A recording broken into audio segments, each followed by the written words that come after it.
जब भारत आज़ाद हुआ उस समय भारत में औद्योगिक रूप से भारत जो है सक्षम राष्ट्र था कि एक बहुत ही पिछड़ा राज्य था, बहुत पिछड़ा देश था। The state of India was very backward and at that time our then prime minister, our first prime minister of a country, he decided that we have to become self-dependent, we have to become self-reliant. हम इतने ताकतवर या इतने पैसे वाले नहीं हैं कि अपनी सारी ज़रूरतों को विदेशों से मंगाएं, और ऐसा करना नहीं चाहिए। देश को अपनी सारी ज़रूरत दूसरे देश से मंगाएगा तो वो देश सर्वाइव, और दुनिया के ज़्यादातर देशों में अर्थशास्त्रियों ने और राजनयिकों ने और देश के जो वहाँ के अलग अलग जो रूलर्स थे, जो वहाँ के जो प्राइम मिनिस्टर थे, प्रेसिडेंट्स थे, उन लोगों ने कभी ना कभी स्टेटमेंट दे दिया कि India would be A failed nation. ये कुछ वर्षों की बात है, भारत जो है वो बर्बाद हो जाएगा, बिखर जाएगा। अभी एक बंटवारा हुआ है और बंटवारा हो जाएगा, और ये गरीबों का देश जो है ये सर्वाइव नहीं कर पाएगा। बट व्हाट नेहरू डिड, उन्होंने एक ऐसे भारत की नींव रखी कि वो जो भारत आज भी जो है वो वर्ल्ड में फास्टेस्ट ग्रोइंग इकोनॉमी के रूप में बढ़ रहा है।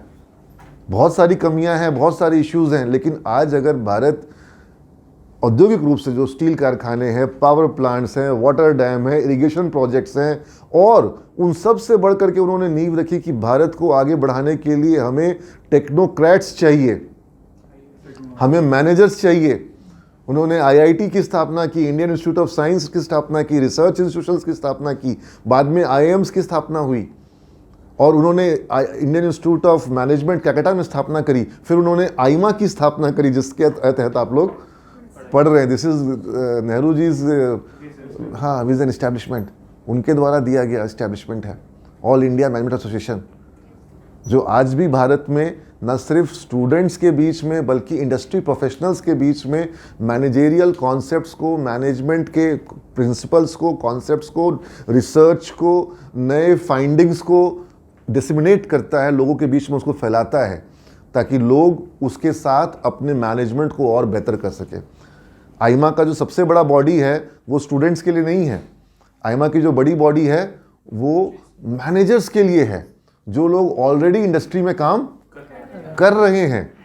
40,000 से ज़्यादा मैनेजर्स जो हैं वो आईमा के इंडिविजुअल मेंबर्स हैं।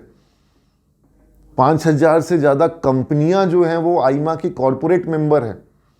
और चाहे तुम्हारे रतन टाटा हो, मुकेश अंबानी हो, उसके अलावा अभी आरपीजी संजीव गोयनका जो हैं आरपीजी ग्रुप के वो चेयरमैन थे, थापर चेयरमैन थे, अलग अलग इंडस्ट्री हाउसेस के जो वेटरन्स हैं वो आईमा के क्या होते हैं, चेयरमैन बनते हैं।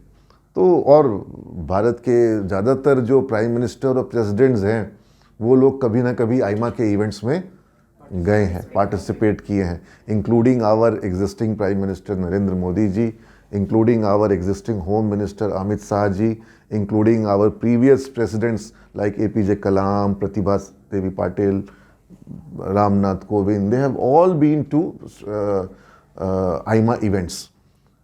अब ये स्तर पर आईमा अपने कार्यक्रमों को और उसमें इंडस्ट्री के सारे वेटरन्स आते हैं।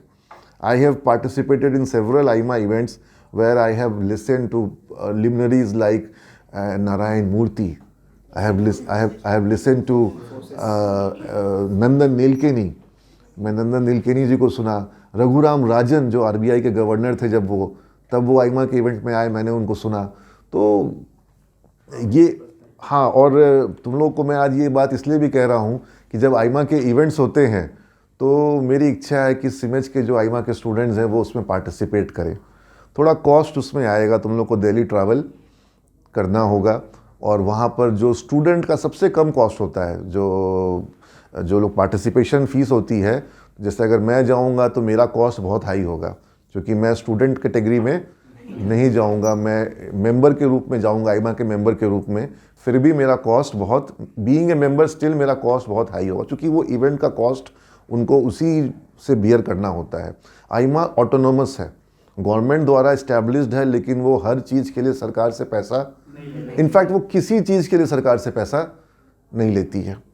वो सब चीज़ अपना खुद से करती है, अपने सारे इवेंट्स खुद से करती है, या इंडस्ट्री उसको स्पॉन्सरशिप देती है, इंडस्ट्री के लोग पैसा देते हैं।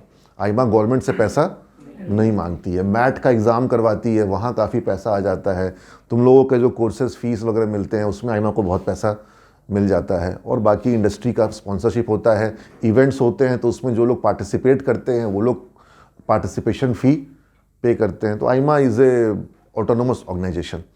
तो बट आइमा का मकसद क्या था? आइमा का मकसद यही था कि लोगों को मैनेजेरियल कॉन्सेप्ट्स देना,